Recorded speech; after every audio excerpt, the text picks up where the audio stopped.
This is Real Talk with Brendan Bartic, where we'll be talking about the latest real estate strategies, scripts, top producing techniques, and everything you're going to want to know about how to be an elite real estate agent or real estate coach, or just a great business person. The third strategy, as we were kind of talking through this class, was yes, you can do all of this lead gen, but where is the real money? The money's in the follow-up, right? Well, the money is all in the follow-up. If you're not creating a lead generation machine that you're pouring all of your hard-earned effort into. I watch agents, great agents, make so many calls, and I'll look at it and I'll go, you had X amount of talk time on the Mojo Dialer or Vulcan 7 or Red X or whatever it is. You're doing 10 hours a week on this, but yet you've only put 6 people into the database. You talk to 600 people, you put 6 in. So that was where you realize the conversation isn't happening that needs to happen to extract the information. All this is, think about this and write this down. Anyone you talk to, it's not if, it's when. And that's one of my big affirmations. It's not if you're going to buy or sell with me, it's when you're going to buy or sell with me. That's all I think about, right? It's not if, it's when. So when I'm putting these people into the system, the more people that I put in with detailed notes, make sure notes are the savior of your database. With detailed notes, I just go deposit in the bank account, deposit in the bank account, deposit, deposit, deposit, deposit. And I'm just chunking these things in there. And then I go, all I'm going to do is get dividends later, or I'm going to do a withdrawal later, right? And that's all I'm doing. But if I don't put these tiny little deposits in every single day, there's no way I'm going to be able to cash out 10, 15, 50 grand later. There's nothing in the tank. So think about that system. Here's two stats I want you to write down that are critical. All of this is a formula, right? If you bake a cake, if you're going to, bake a delicious cake, it's a formula, it's a recipe, right? If I bake a cake and I just throw in a pound of sugar and some pickles, right? It's gonna probably not taste so good. But if I know that this perfect pound cake has to have X amount of sugar, X amount of flour, I don't cook, so I couldn't tell you what goes into a pound cake, but I'm sure some of that's hopefully in there. Definitely not pickles. Right? Not pickles, right? But if I know the right recipe, then all I have to do is follow that, and I do it every time, and you go, man, that's grandma's recipe, that's fire. Right? The formula that we know to be true is every 27 leads we put into our database and process 100%. And what I mean by process is nurture. We put them on a campaign. We put them on a workflow system. They're getting properties from us. They get a market report. They get a handwritten note card.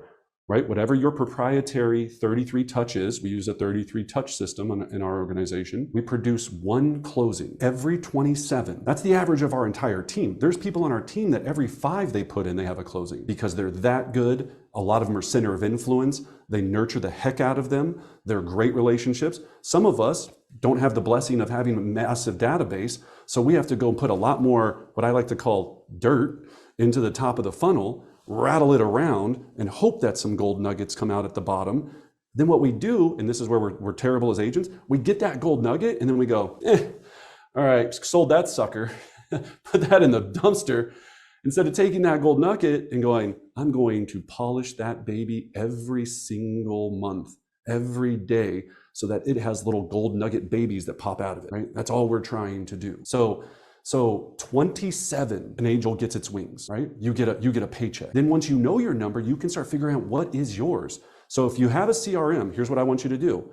Go to your start date, January 1st, to today's date. How many people have you put in since January 1st? How many deals have you closed this year? Start with knowing that number. It will blow your mind. Second number, every 228 conversations in our organization as of today's date, 228 conversations about buying or selling real estate, whether good or bad, we close a deal. An angel gets their wings, right? So if you know those 2 numbers and you know what yours are, you can wake up every morning and look at that on your whiteboard and go, all right, I know this week it's gonna be awesome, right? So when I hit 228, boom, sale. And then over time, it'll go 200, 190, 150. There are people in our organization that for every 35 conversations they have about buying or selling real estate, they close a deal. Wouldn't it be motivating to wake up every day and know that number? So do you know the formula to make your cake taste good? That's what we have to focus on. So lead follow-up, right? Yeah. Leads into the system, leads. And then again, leads, but Anna, then processed. We got to do something with them. We can't just put them in there and go, well, I put them on a market report. No, you're going to have to call them. You're going to have to text them. You're going to have to comment that you're excited that they got a new dog on Facebook. You're going to have to send them a birthday card. You're going to have to make them feel special. The only job I have as a professional real estate agent, write this down. Make people feel special. Sounds cheesy. When I do that at a high rate and I use leverage to automate a lot of it, I get cha-ching, cha-ching, cha-ching. I get to fly first class. That's what happens. That's all I want to do is fly. If you know me, 90% of the reason I get out of bed is so I can fly first class. And anytime, this conversation just got brought, I'm going to Cabo in a month. There was a flight and there was like a connecting flight that we could take, coach, and it was like, well, we're going to get there faster. I was like, I'd rather get there slower in first class. That's how important it is to me. I would rather get there slower so I can watch all the peasants walk by me and all of them shuffle back to where all the chickens are and all the stuff in the back. And they go, but Brendan, it's 4 times more expensive. It makes no sense. It makes sense to me. When I'm getting champagne poured and you're back there trying to find where you're going to stick your bag, I'm having the best day ever. So whatever motivates you, you have to use that to drive you. I'm having fun here, but that's true. All of that's completely true, right? Yeah. But what is it that drives you? And having the choice, right? Having the choice. Having the choice. But when you have the choice, there really isn't a choice. You do it once, you never go back. Can't go back. So we got a lot of questions in the chat box. Let's get a little tactical. What's the CRM system? What are some of the very tactical steps you take to dominate the lead follow-up game? Yep. So whatever CRM you use, we use Real Geeks. We've used it for years. We've built it out. It takes time. Many of Sundays I was sitting there for 4 or 5 hours building out workflow campaigns. What I mean by workflows are text campaigns, email campaigns, automations, newsletters, all kind of things to be able to automate a lot of this process. We use Altos market reports, so Altos research. That way our clients get market information on a regular basis, which triggers them to go, oh my gosh, the market's starting to go down right now. Maybe I should sell before this thing tanks. Market's going up. Maybe I should sell because it could tank at any moment. Market reports are obviously a big piece. So those are the 2 systems that we utilize for that. And then we utilize Mojo for our calling. And then we have some other technology that I won't share the name of, which I will tell you about, which is a lot of this is data. You have to be able to go source data. So we have some technology that bounty hunters use to find people. I don't know how else to say it. It's pricey, but we use it. I can't tell you the company because it's probably not even legal. I don't even know if it's legal. But data is critically important. Yeah. So one of the things that kind of got brought up, and I think this is huge, kind of going back to strategy too, we talked about kind of the first 90 minutes of your day focused on the 90% that's going to move your business forward. But let's get real. There's hundreds of emails that come through your inbox every single day. How do you manage that? How do you prioritize that time? Because it's not that you just don't answer your email. So the whirlwind, how do you manage the whirlwind?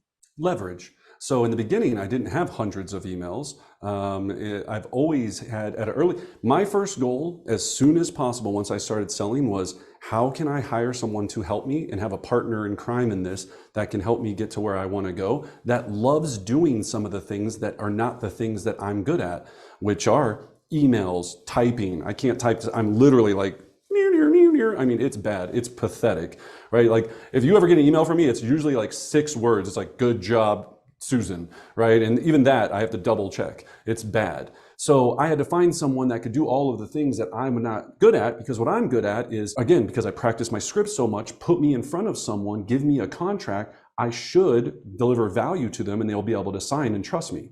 That's what I get paid a large amount of money to do. I don't get paid to write up contracts. I made a decision. I'm going to do everything I can so I never have to draft my own listing agreement or buyer sales contract ever again, right? So now, if I would have had virtual assistants way back in the day, like if I would have had virtual assistants, it would have been a no-brainer. You can hire someone that is amazing for $1,000 a month. $1,000 a month. Like all I would do first is figure out, how can I get an extra $1,000 a month? I would sell my car to not have to do some of these things. Well, you'd need that for appointments, but whatever it is, you have to get leveraged. Leverage. Awesome. So let's kind of take this scenario. I'm young in my career. I'm following this system. I'm lead genning. I'm following up. And you're saying in the afternoon I should just have appointments. And how great would that be? And some of us do have that regiment where they're lead genning in the morning and they have appointments set in the afternoon. What can I do? Let's talk about this fourth strategy. If I don't have appointments, what should my afternoons look like? Yeah, so that's a great question. So we frame it into simple strategies that we know produce future business. So I believe, if you haven't read the book, Four Disciplines of Execution, the Four Disciplines of Execution basically simplifies things to make sure that you understand that everything in life comes down to having a visual scoreboard. And I love a visual scoreboard, whether that's Sisu, which is a kind of a digital scoreboard. I more am like a whiteboard kind of visual scoreboard person personally. So if I know that I like simple things, one of the things we do is what we call our TBG 10. It's the Bartic Group 10. So there's 10 things that we know if we accomplish on a monthly basis, that these 10 items lead to success, period, every single month. I think we can share a few of those things. I'm sure we can share all of it. We don't care, because no one will do it. Even on our team, we give you $500 cash every time you complete it. Less than 20% of our team will complete it on a monthly basis. And these are the best agents on earth, right? 10 things, you get $500, still won't do it because they haven't built. Some of them do it every single month. You have the people that are amazing that do it every month because they found how to build it into their rhythm, into their cadence, into success. Happens to be those people are always usually some of the top producing agents in our organization. So our TBG 10 is a piece. The next tool we use is what I like to call the 10-25-90, your combination to success. So the 10-20, that's trademark, you can't use that. 10-25-90, every 10th of the month, we do a client giveaway. So what she's asking is, if I don't have an appointment in the afternoon and I've hit my contact goal for the day, my conversation goals for the day, what am I doing in the afternoon to build the rest of my business? 10-25-90, every 10th of the month, I'm gonna do a giveaway. Every 25th of the month, I'm gonna do a spotlight. So I'm gonna go feature a local business. I'm gonna interview them, talk about how great they are, and post them on my social media. In the beginning, you can make it as easy as you want, and then it'll become a film crew, and you can do all this when you have a bunch of money and make it really awesome. And then the 90, every 90 days, I'm gonna do a client appreciation event. This could be as simple as you in a happy hour with 4 clients. This could be what we just had, a huge, massive park party for all of our clients with barbecue or tacos and trucks and ice creams and volleyballs. And I mean, I think we had 200 and some odd people there, whatever it is. It's all going to be scaled based on that. So I'm going to be working on my 10, 25, 90, right? And then the third, I think you have it on the slide, and it was the social 26. Oh, yeah, I call it, social 26.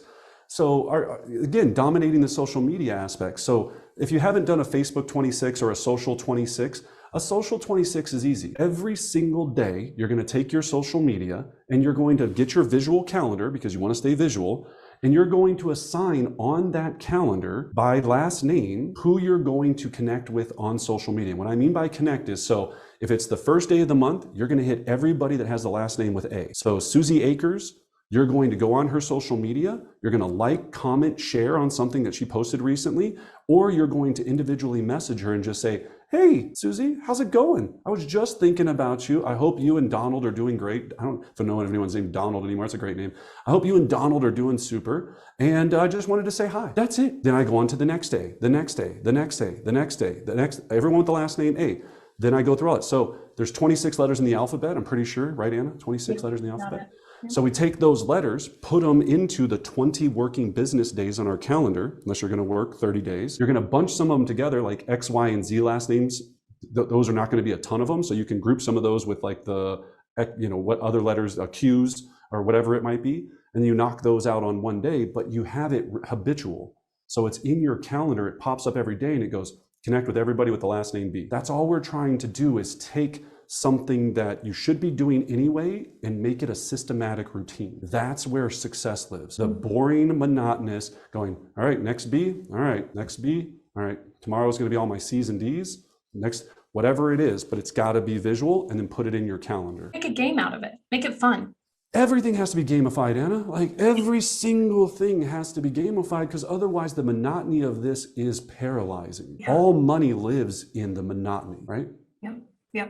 One of the things I want to talk about in the 10-25-90 that we don't ever really get a chance to talk about in depth, and since we've got a couple of minutes, what the 10-25-90 also does is provide social proof, right, Brendan? We've been talking about social proof at a high level. So if you're like 10-25-90, like what is it? We've got videos on it on our YouTube channel. Check it out. It kind of shows how to build this stuff, or follow the Bartic group on the social media so you can see how we run our giveaway so that you can template directly off of us. But let's take a moment and talk about the power of social proof, because if you're just posting 5 or 6 or 7 days out of the week of just real estate stuff, is that going to cut it? Just listed, under contract, just listed, under contract, just listed. And I will be the first to say I'm also at times guilty of this. It's something that we have to constantly remind ourselves of, right? So when we're talking about social proof is, I have people come up to me all the time and they go, do you know Susie Smith? Man, that lady crushes it. And I'm like, I go look her up and she sold 4 houses last year. But her Instagram is so on point, right? That they think that she's like the dominating real estate agent of the world. And I'm like, that lady does nothing. That guy does nothing. Because no matter how good you are, people don't care. What they want to care about, we talked about this with our Elite 10, that's our 10 top agents yesterday in a meeting, is they want to relate to you and they want to connect with you. So the giveaway is a non-threatening way to say, I'm doing something fun. It could be Starbucks. It could be, we do bigger prizes as you get bigger, and you can, and then remember, have a sponsor, co-sponsor it with you. Whatever you're giving away, make it fun, but it's a fun way to connect with your database and go, here I am, but I'm not telling you that I'm in real estate. Business Spotlight, I'm featuring someone else because I want to help them grow their business. What do you think is going to happen in return? It's going to reciprocate to me. And then lastly, client appreciation. If you're not getting together with your top, what I call ambassadors, right? An ambassador is somebody that would stop somebody in a restaurant and say, hey, I heard you talking about buying a house. You've got to talk to Christine. That lady is the bomb, right? Like you got to give, yeah, hi Christine, like you got to go talk to Christine, right? Like that's the thing that's happening in there, but I'm going to build those relationships. Then I'm going to use my database to nurture those relationships at a high level because I'm not smart enough to remember everything. It's not that I don't care. I love everyone that I know and that's in my universe, but I could not remember. I literally am a card factory because there's no way I could keep all of this accurate if it wasn't recorded. I'm every morning, because I care. I feel like I'm more of a jerk off if I don't do that. Someone like, well, that's not sincere. You know what's not sincere? Not sending somebody anything. You're real sincere. You're sincerely a jerk off, right? If you're not sending anybody anything, that's where you fail. Or calling, or texting, right? And the one that drives me the most, not saying, and you know this all of anything, right, is when you jump on somebody's Facebook and you go, happy birthday, with the other 90 people because you got a Facebook notification. And then that person comes on, thanks for all the Facebook birthday wishes. They don't care about you. You did one thing for 2 seconds that 92 other people did. If you do that to me, still do it because I do care. But right, it's not as meaningful as you sending me a handwritten note, a text message, even a personal text message, anything that just says, I gave more thought to you than 2 seconds worth. And I think that really ties into one of our kind of messages up front, which is you want to build a culture. Those are the things that really build culture, whether your culture is you and one other person or you and 50 other people. The happy birthday card with the Starbucks gift card to someone in your organization can make their day. And it's that one little step that starts to breed a culture of gratitude, appreciation, and celebration that then it spreads like wildfire, right? And we don't know. And again, the hard thing is we don't always get it right. You have to be very self-forgiving in this, right? I screw things up every day. Lindsay knows I have somebody's birthday card that I was supposed to give them 3 days ago that's in my binder because it got stuck behind another piece of paper. Fail, right? That one sucked, right? That's just a hit I'm gonna have to take. But I get to wake up, hit the reset button, make somebody else feel special, hopefully, if I don't blow it.